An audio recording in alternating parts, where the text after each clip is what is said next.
Joining me today is actress Jenny Saldana. Jenny is a huge advocate in the breast cancer community, as well as a Latina breast cancer community and a secret Wonder Woman enthusiast. So how old were you when you were diagnosed? I was 34 when I was diagnosed. I actually started having problems when I was 33. It took me a whole year to get diagnosed because I didn't have a family history and I wasn't old enough for a mammogram. I was dismissed quite often by different medical professionals. So it took me a whole year to get diagnosed, and I got diagnosed when I was 34 years old. So tell me what kind of support you had. Did you get a lot of support from your doctor, your family, your friends, the community? I got too much support. I'll tell you. The Latino community just we're very close people. I think Latinos are very close. We're very family oriented, and I had friends that came from all over to come stay with me. I needed 24-hour care right after my surgery because I had a tram reconstruction, which is where they give you a tummy tuck, which is yay score tummy tuck. But I was bedridden for a month after that, so I couldn't move around.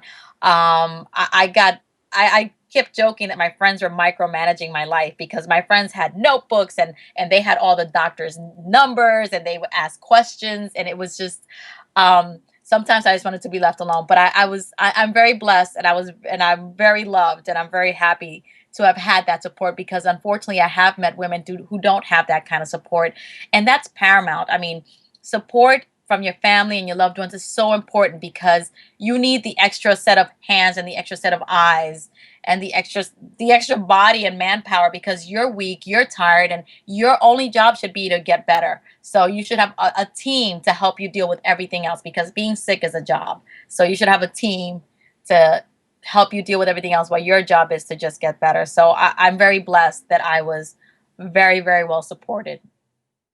You shared with me that you were diagnosed with a very aggressive stage 1 cancer. Did you end up doing chemo too? I went through chemo. Chemo, I only did 4 cycles of Taxol, but then I did a year of Herceptin, which is I call it a targeted chemo for the layman and for the what I call the cancer civilians. It's just a targeted chemo. So my hair grew back and nails grew back, but it just targeted the specific protein that caused my cancer. So how did breast cancer inspire you to get back into acting? 2001, I wrote a play, and I did okay, but I thought I was going to be a one-hit wonder. I didn't think I was going to ever write again. I have a whole bunch of half-written plays. And then when I got breast cancer, believe it or not, cancer became my muse. And I wrote this other play about my journey, a comedic play called Pink, the Chronicles of BC Jenny. And I describe it as a phoenix rising from the ashes because out of all this pain came this wonderful, wonderful, if I do say so myself, play, comedic play about a young woman's journey with breast cancer. And it also it was the door, it was the gateway to me leaving the corporate world and just focusing more on my craft, on my art. I wrote another play after Pink, the Chronicles of BC Jenny called Please Hold, which is based on my experience at Clairol. And it's led me it's opened so many doors. I've toured the country with my play. I've spoken at colleges. I threw from the ashes rose the phoenix that I call Pink, the Chronicles of BC Jenny, which won third place in the Repertorio Español National Playwriting Competition in, I think, 2008. That's wonderful. Kudos to you. Now, are you still going on tour with this play? Well, we hope to still be touring with the play. It's based on a per need basis. We put out to the colleges. We usually get requests around Breast Cancer Month. So in October, we get all the requests. So currently, we're not touring, but we're expecting to book some dates in October. You are so busy. And on top of everything else, now you're launching a website, happycancerchick.com. Tell us about it. Yes, this is my latest project, and I'm so excited. I'm the Happy Cancer Chick, and it was actually inspired. It was inspired by me, but it was all of Linda Nieves Powell's concept. Linda Nieves Powell is an award-winning writer and playwright, and one of my best friends. And she read a blog that I wrote complaining about me not getting a job that required a breast cancer survivor. And I said, why didn't I get this job? I'm the poster child for survivorship, and I really felt that I just looked too happy and too great to have gotten the job. So that inspired her to write a web series about life after cancer. What's it like to be a woman living her life after cancer? Because once you've had cancer, I'm right now on what I call the fence. I'm no longer a patient, but I'm no longer what I call a cancer civilian. So life after cancer is always walking that tightrope of, who am I? Am I still a patient? I'll never be a civilian. So who am I now? Who is this new person?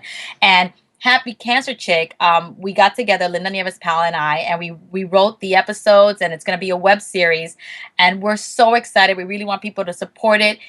You're going to laugh, you're going to identify, you're maybe get mad, but you're going to love it. I think it's a great, great, great project. Again, if I do say so myself, and we're just super excited. We have a great cast, and it's dealing with things that people, not just women, but just people who have had cancer, just major, major tragedies in their lives, deal with things like survivor guilt, or the fact that your family starts treating you differently after a certain while, or they expect you to behave like a patient, or they want to treat you a certain way. And so we tackle a lot of things. We tackle sexuality, and how and body image, and all the things that women who have had breast cancer deal with.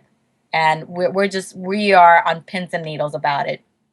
In addition to the website, you have this YouTube video, which is a kick. Yes, we have a video. We had to jump on the Girls Say craze, and we did a video called Girls Say to Girls with Breast Cancer. And it's basically a lot of the things that I've heard. I'm sure, Lisa, you've heard a lot of these things. It's the kind of things that a lot of they come from a good place, but they're really ignorant, and some of them really insensitive. But I know they come from a good place, from the cancer civilian good heart, as I like to say it. But it's all the funny things we heard about, like how they crack their head to one side when they talk to you, and they squint their eyes like, yes, I'm with you, like I understand. And they don't understand anything you're saying to them. But so we made fun of that, and we're doing really great. And it's actually our launch for Happy Cancer Chick. Again, Linda Nieves Powell and I co-created this video. We wrote it, we shot it in a day, and the response has been overwhelming. Linda and I couldn't be happier with the response that we're getting. We haven't gotten one negative response, not one thumbs down on YouTube. So we're tickled pink. Oh, I just got that pun. Tickled pink. I just got that. Okay. But wait, Jenny, there's more, because we know that you are starring in a major motion picture with Sacha Baron Cohen called The Dictator, due out in May 2012. What's it all about? I'm bound to an agreement here, but I can tell you it's about a dictator. It's based on the Saddam Hussein novel, and it's about a dictator who comes to America and just wreaks havoc over here. It was an honor to work with Sacha Baron Cohen.